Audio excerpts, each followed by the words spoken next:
Five, four, three, two, one, and glow. So today is my story time. So I haven't done one of these before, but I've been watching a few. So I feel like, I am a little equipped to do a story time with you all. Um, so as you all know, okay, I used to be quite the social butterfly. All right, when I was in Philadelphia, I was quite social, and I was not a faithful wife. So, this particular situation came about when I believe I was in my fifth year of marriage. And so, yeah, I was about 25, 24, 25.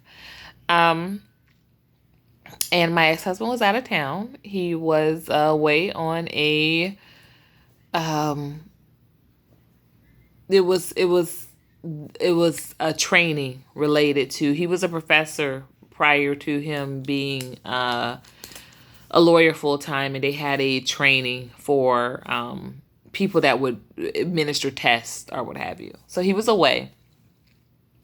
So when he's away, as you all know, the adage, the when the cat's away, the mice will play, that sort of thing. So I had gone shopping, and I was feeling myself, when I was 25, y'all, I was tell you, I was a whole lot more into fashion than I am now. But I was feeling myself. I had just come from shopping. I picked up a couple of really cute little items, and was looking for, a couple of things to get into to busy myself. Like I said, it was a weekend, so going to be, um, I was going to be, basically to myself for the entire weekend. So I was on the bus. I was, in Philly. Okay, so we had buses that basically served the Orange Line, which was Broad Street. Um, and then we could connect to the subs. And so where I lived at the time, I had to connect to a train. The train route was R7. So I was going down town to connect to my train. So, but sometimes there were just different spots where you connected your train. So you could stay on a little longer on the bus to go to a different, entryway to the subsystem, or you could, shorten your trip by whatever. So, at any rate, I decided to take the long way because, like I said, I didn't have, my ex husband wasn't home, so I didn't have anything to kind of rush back to. I had gone shopping, and I was just, kind of riding out the bus into the last possible place I could jump on to make the connection for the R7. So I'm on the bus, and no kidding, this guy gets on, and he looks like, and I'm from Philly. I mean, well, this is Philly, and and Kobe Bryant, as you all know, rest in peace, is from Philly, and this guy looked like, absolutely Kobe Bryant family member. He could have been, tall, chocolate, beautiful. Had his hair the way Kobe had it. Kobe wore his hair low in the last few years of his in like the last kind of, I guess, decade of his life. He wore his hair really low. But us Kobe fans remember, probably before that, his hair used to be very, like, he had a nappy fro. And y'all, I used to love that nappy fro. So this gentleman had, like, a fro like that. And we instantly made eye contact. He gets on the bus. We instantly made eye contact. It was just, you couldn't tear our eyes away from each other. Like, he gets on the bus, I'm like, ooh. He's looking at me like, whoa. Okay, so it's all good. It's all good. So he proceeds to walk to the back of the bus, and I know he's looking at me. You know, you can tell when someone's looking at you. So I know he's looking at me. And but I'm like being real cute. Like I'm like looking through my bags, you know, like looking over my shoulder, looking through my bags, but not directly looking at him because again, you know, I'm trying to be coy and trying to be cute. And he makes like this sound, you know, he's like sorry something. It was a whistle and I knew it was for me. But I was like, I'm not gonna answer to it. So he does it again. I'm just like, not checking, like not that paying any attention. So he he's like, hey, you know, finally he's like, you know, he's going from the whistling and the sound to like actually he's in the back of the bus and I'm like maybe about 4 seats from the front. Y'all, I don't I'm telling you something about me. I have never been. I was like, I don't know, Rosa. I want to thank Rosa. I want to thank Claudine. Uh, uh y'all ladies, because I've never been about sitting in the back of the bus. I've always been about, you know, sitting in front of the bus closest to the driver. um so at any rate, you know, finally he's like, hey, you know. And so finally I was just like, yes. And he's like, you know, come on back here. And I said, no. I said, I don't come, I'm come too. Y'all, your girl is sassy. When that song Legend hit by Drake, he said, I'm too good with these words. Y'all, your girl is, I'm sassy. Sassy, sassy. So I said, and so he said, oh yeah. And I was like, yeah. And so he got up. He came to the seat behind me. So he was like, where are you on your way to? And I said, oh, I'm going home. And he's like, oh, so you just came from shopping, you like spending, you like shopping. And I was like, something like that, you know, what have you. And he was like, you know, who do you live with? You know, you live by yourself or you live with your people?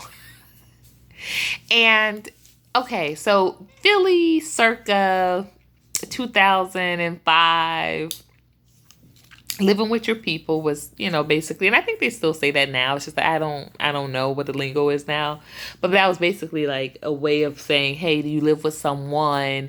And it could be anybody. It could be your man. It could be, you know, your family. It didn't have to necessarily mean that you're in a relationship, but it was just a safe way of saying, you know, yeah, you were, your situation was complicated, you know, so it wasn't like, hey, you know, anything could come, you could get this thing popping off, you know. It could be a number of people, but yes, living with someone.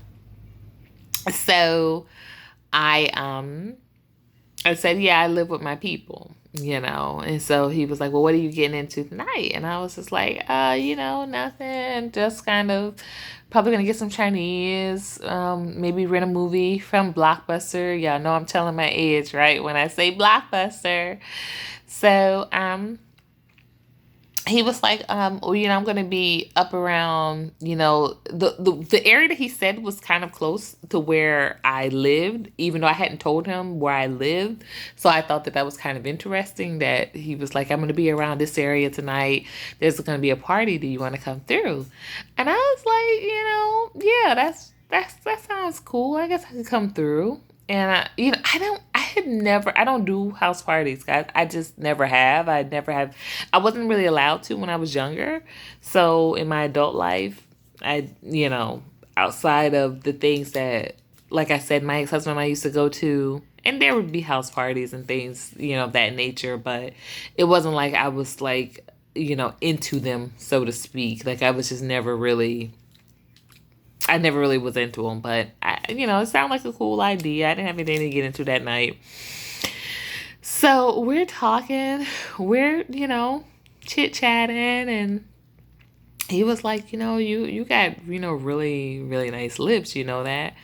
And I'm like, yeah, you know, I've been told. And he was like, you know, can I kiss them? And I was like, I don't know, you know, I don't know if it's like that. But then I was like, oh, we talked a little more. We rode the bus a little more. And I was like, he was about to get off, like in two more stops. And so I was like, okay, I can give you that kiss. So we kiss. And it's nice. And so he was like, I really want you to come through tonight. And I was like, yeah, I think I will. I think I will come through. And so we were just talking a little more. He was like, do you, do this often? You meeting dudes, you kissing dudes? Because he said, I'm not a big kisser. And he said, but something about you, I really wanted to kiss you. And I was like, no, I don't do this too often, but, whatever, whatever. And so he was like, so how many guys have you kissed? And I was like, okay. So when I named how many guys I had kissed, he was like, oh, you do, you like kissing. And I was like, yeah, I do. And I was like, so, and I was like, he was like, he said, I haven't been like, active like that. He was like, I've only kissed like two girls. And I was like, oh yeah, you only kissed two girls because you only kiss them, but how many girls have you been with? And he was like, nah, like, three. And I was like, oh, well, how many guys have you been with? Like, because we were just bantering like that. We were rolling. And he said, oh, only one. And I was like, you serious? And he was like, yeah, but I wasn't like getting it. I was like, giving it. I ain't like that.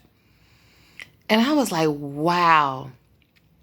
Now, mind you, we had already kissed. We had already exchanged numbers.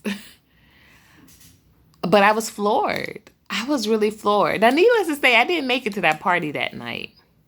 But I think he ended up texting me about 2 days later. And he was like really trying to explain, the background, the scenario with everything. And at that point, I didn't even text him back. So it was like, it was a wrap totally. But I appreciated the honesty that he was just saying, he came out with literally. But the thing of it is that I realized that the reason why he was so honest with it is because he really honestly thought, this was years before the whole Tank situation. But he really thought, because he was the one that was, like he said, delivering, that there was nothing to be, there was nothing questionable about his sexuality. So that was, the only time that has ever happened in my life. That's my story time. But it also did actually put me on to how I got very particular and very careful after that situation, and definitely became a little bit more forthcoming when getting all details of anything up front. And of course, testing was always what I was into, but just the general conversation about relationships, it intensified after that. So that's my story for a time. That's my story time. Y'all know what to do. Like, comment, share, and subscribe. And above all else, glow